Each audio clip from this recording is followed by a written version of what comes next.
Assalamualaikum warahmatullahi wabarakatuh. Selamat pagi anak-anak. Apa kabar hari ini? Semoga dalam keadaan sehat walafiat. Anak-anak, hari ini kita akan mempelajari tentang tema 3 subtema 1 pembelajaran 1. Mohon disimak dengan baik ya. Slide yang pertama, anak-anak coba perhatikan gambar.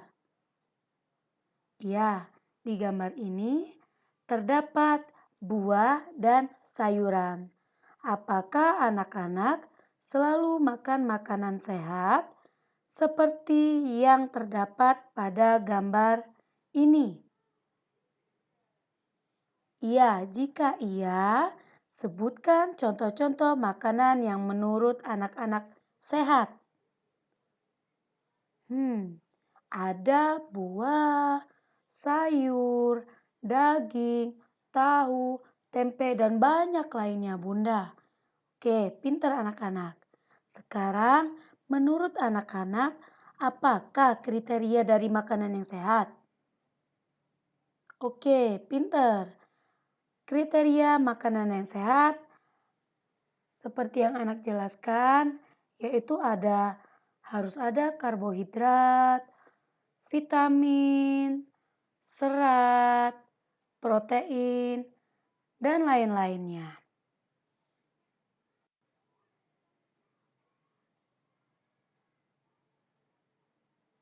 Makanan sehat penting bagi tubuh kita. Oleh karena itu, banyak iklan yang dapat kita temui di tempat-tempat umum yang mengetengahkan tentang makanan sehat. Iklan dimaksudkan untuk mempromosikan sesuatu kepada para pembaca.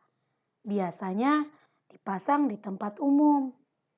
Iklan menggunakan kalimat yang jelas, menarik, dan singkat, sehingga para pembaca dapat tertarik dengan iklan tersebut. Kalimat dalam iklan terdapat kata kunci. Coba anak-anak perhatikan pada slide berikut. Ada iklan tentang makanan sehat, ada 3 macam. Yang pertama, yaitu makanan sehat dan bergizi.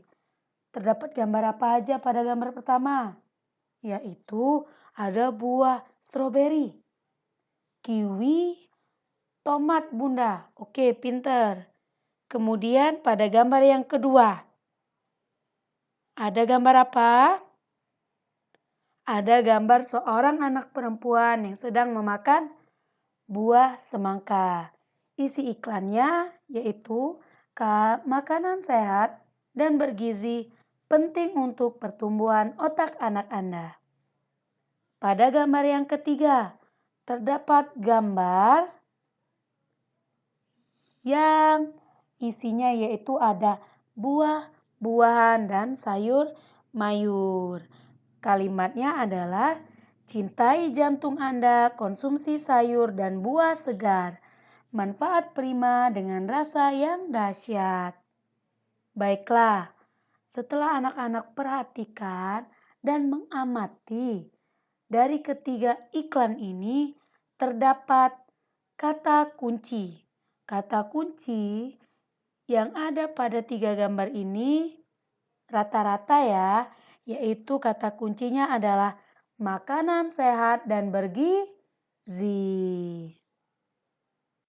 Baiklah, akan Bunda jelaskan pada slide ini kata kunci dalam iklan. Kata kunci adalah kata atau frasa yang digunakan untuk mencocokkan iklan Anda dengan istilah yang ditelusuri orang-orang. Ciri-ciri kata kunci pertama terdiri dari satu kata atau dua kata yang membentuk sebuah frase kata. Kedua, mengandung kata yang unik yang terdapat dalam sebuah bacaan. Ketiga, memiliki sebagian besar atau keseluruhan topik atau konsep atau informasi dari sebuah bacaan. Setelah mengetahui ciri-ciri iklan dan iklan itu apa sih? Sekarang anak-anak pada slide ini akan mengetahui bagaimana sistem pencernaan pada hewan ruminansia. Sebelum memasukinya, sekarang Bunda mau nanya, untuk menghasilkan susu, jenis makanan apa yang bisa sapi konsumsi? Ayo, sapi konsumsi makanan apa? Rumput. Pinter. Sekarang, bagaimana cara sapi mencerna makanan? Untuk mengetahuinya lebih lanjut, alangkah baiknya anak-anak untuk memperhatikan pada slide berikutnya. Hewan ruminansia. Kelompok hewan mamalia yang biasa memamah atau memakan 2 kali dan dikenal dengan hewan memamah biak. Hewan ruminansia antaranya sapi, kerbau, rusa, domba, kambing, dan kijang.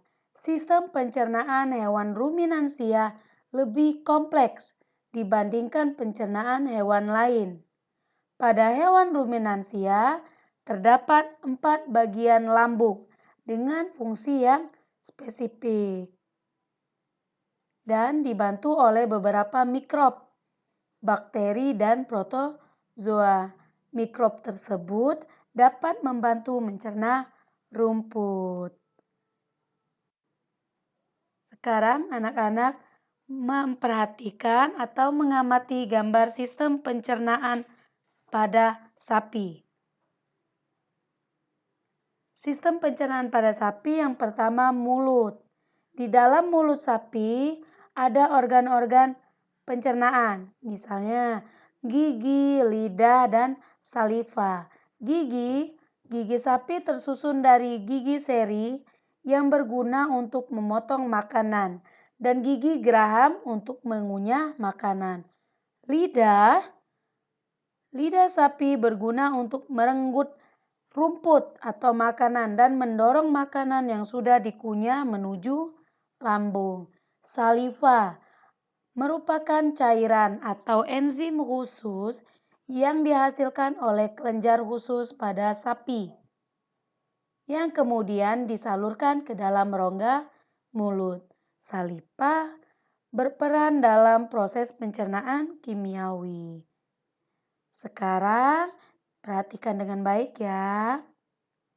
Selanjutnya adalah esofagus.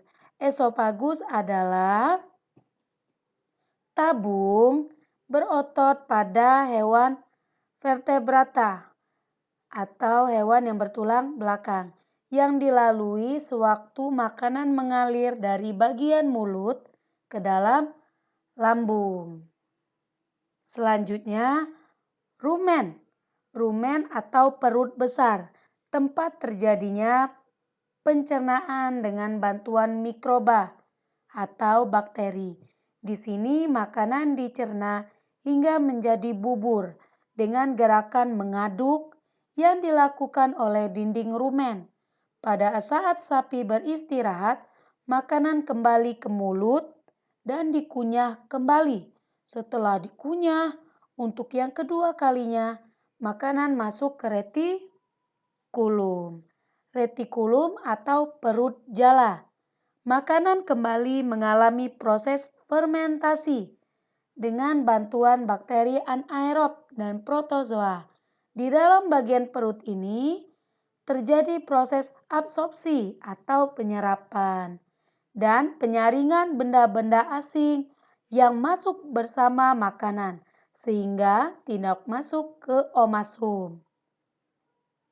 Omasum atau perut kitab. Di dalam omasum, makanan dicerna dengan bantuan enzim pencernaan. Selanjutnya, makanan masuk ke abomasum. Abomasum atau perut masam. Perut bagian inilah yang sebenarnya disebut dengan lambung. Di sini, Makanan dicerna dengan bantuan enzim pencernaan, yaitu pepsin, yang dihasilkan oleh abomasum. Setelah melewati seluruh proses pencernaan makanan di dalam abomasum, makanan bergerak menuju usus halus. Ingat anak-anak, panjang usus halus ekor sapi dewasa dapat mencapai 40 meter.